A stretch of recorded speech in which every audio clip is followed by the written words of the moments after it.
भाग्यम्मा बालेकाई की बज्जी बना रही थी, लेकिन क्योंकि उसकी जिंदगी में वो पहली बार बना रही थी, पूरा उल्टा सीधा हो रहा था। जब वो बज्जियां बना रही थी तो सारा तेल छिड़क कर उसके हाथ पे गिर रहा था। दूसरी तरफ गर्मा गर्म तेल में बालेकाई की बज्जी एकदम जल रही होती है।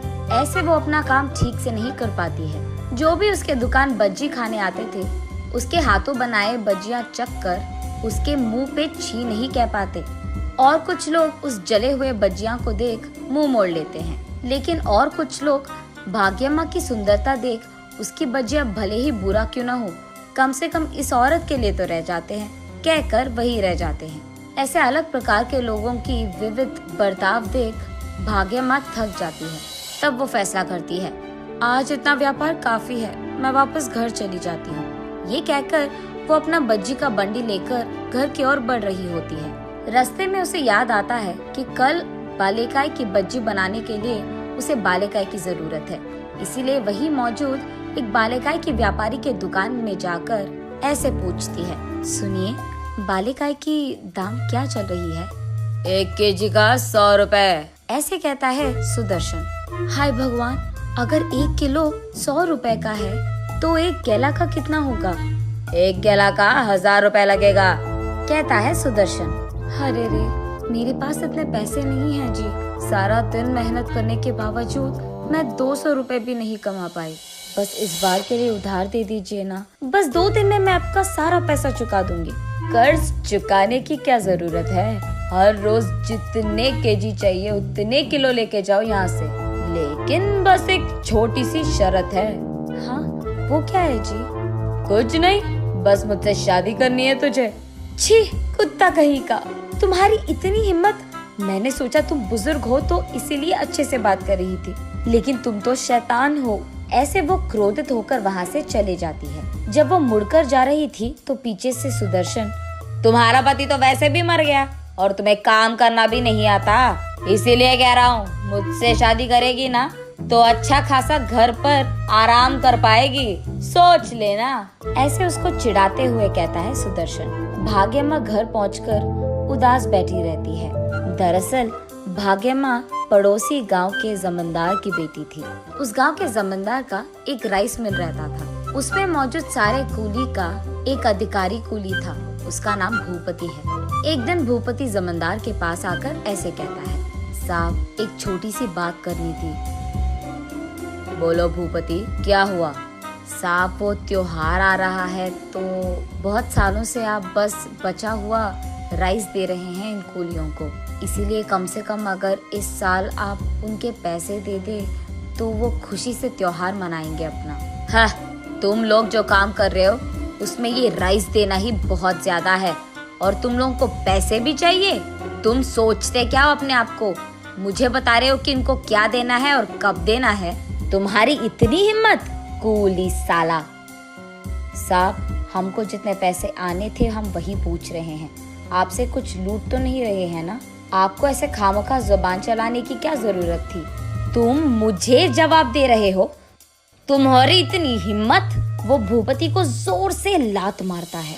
तब भूपति उड़कर कूली सारे जहाँ बैठे थे वहाँ जाकर गिरता है। तब भूपति बहुत क्रोधित होता है और तुरंत राइस मिल में सारा काम बंद करवाता है। सारे कूलियों को राइस मिल के बाहर बिठाकर, जब तक वेतन नहीं तब तक काम नहीं, एक भी बस्ता अंदर नहीं जाएगा और अंदर का एक भी बस्ता बाहर नहीं जाएगा। और क्योंकि ये लोग उस सारा दिन वहीं पर बैठे थे, जमींदार को नीचे उतरना ही पड़ा। सबको जितना कूली के पैसे देने थे वो दे देता है। तब सभी भूपति की प्रशंसा करने लगे। भाग्यम्मा की नजर बहुत पहले से ही भूपति पे थी। उसके सारे अच्छे काम भाग्यम्मा को बहुत पसंद आते थे। इस हादसे के बाद तो भाग्यम्मा सीधा भूपति के पास जाकर, मुझसे शादी करोगे? ऐसे पूछती है। भूपति थोड़ा सोचकर, अगर तुम मुझसे शादी करोगी तो तुम्हें ये गांव छोड़कर आना पड़ेगा, क्योंकि तुम्हारा परिवार मुझे कभी नहीं मानेगी और उन्हीं के सामने तो हम रह नहीं सकते, तो जाना ही पड़ेगा। तो फिर क्या तुम्हें मंजूर है? ऐसे पूछता है भूपति। तुम जहाँ हो मैं भी वहीं। अब से मेरी जिंदगी सिर्फ तुम्हारे साथ। तब ये दोनों उस गांव छोड़कर ये गांव आते हैं। दोनों बहुत दिन बहुत अच्छे से जीते हैं। और क्योंकि भाग्यमाँ बड़े घर की बेटी थी, भूपति उसे यहाँ कोई काम करने नहीं देता था। वो भी लाड़ों से उसका देखभाल करके बहुत प्यार करता था। एक दिन उनके घर के पास मौजूद बांध टूट जाता है और इसी कारण सारे गांव में बाढ़ आ जाता है। उस दिन आए हुए बाढ़ में बहुत सारे लोग घायल हो जाते हैं और खो जाते हैं। उनमें से एक था भूपति। और बस उस दिन के बाद से भाग्यम्मा की कष्टाएं शुरू हो गई। किसी को भी उस गांव में नहीं पता था कि भूपति कहाँ पे है, लेकिन भाग्यम्मा उस गांव के चारों ओर घेरे हुए सारे जंगलों में जाकर अपने पति को ढूंढने लगती है। लेकिन कहीं भूपति ना दिखाई देने के कारण वो अकेले ही अकेले बहुत रोती थी और कुछ ना कर पाने के कारण वो उस गांव के अधिकारी के पास जाकर उसके पति को ढूंढने के लिए निवेदन करती है, लेकिन कोई भी उसकी बात नहीं सुनता है। ऐसे कुछ दिन रोते रोते उसके घर पे ही बैठे रहती थी, लेकिन बाद में फैसला करती है कि तब तक उसे अपने आप को संभालना होगा। भूपति के आने के इंतजार में उसको कोई काम करके पैसे कमाना था। तब से वो हर रोज कोई नया काम ढूंढ लेती थी। एक दिन वो ईंटों को उठाती है, लेकिन क्योंकि उसने जिंदगी में कभी कुछ उठाया नहीं, वो उन ईंटों को नीचे गिरा देती है और वो ईंट सारे टूट जाते हैं। तब वहाँ का अधिकारी, अरे जाओ बेटी जाओ, तुझे कोई काम करना ही नहीं आता है, ईंट सारे टूट गए, चलो निकलो अब, ऐसे कहता है। अगले दिन वो गाय को घास खिलाने कहीं ले जाती है। तब उनमें से एक बछड़ा बिछड़ जाता है।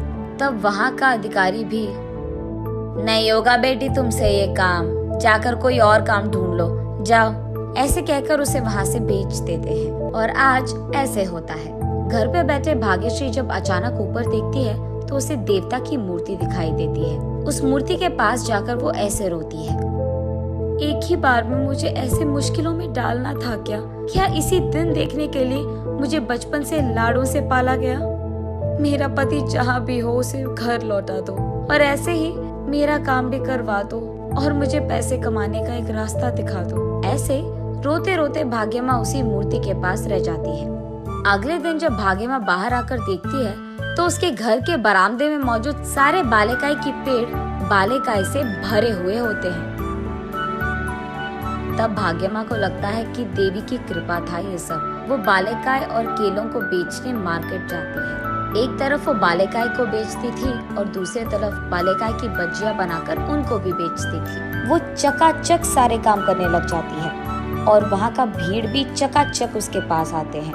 और तो और सारे लोगों को उसके हाथों से बनाए बालेकाई की बज्जी बहुत अच्छे लगते हैं। ऐसे एक ही दिन में और कुछ ही घंटों में उसके सारे बालेकाई और केलों को बेचकर वो खुशी खुशी घर लौट आती है। घर आते ही वही बरामदे में बैठे अपने पति भूपति को रोते हुए देख उसके पास भागते हुए भाग्यम्मा, क्या हुआ जी, कहाँ थे आप रो क्यों रहे हो? ऐसे उनसे पूछती है भाग्यम्मा। भाग्यम, तू ठीक ही तो है? मुझे तेरा बहुत फिक्र था, मुझे पता नहीं था कि तू कहाँ थी और क्या कर रही थी, ऐसे कहता है भूपति। तब जाकर वो दोनों इतने दिन जो कुछ भी हुआ एक दूसरे से कहते हैं।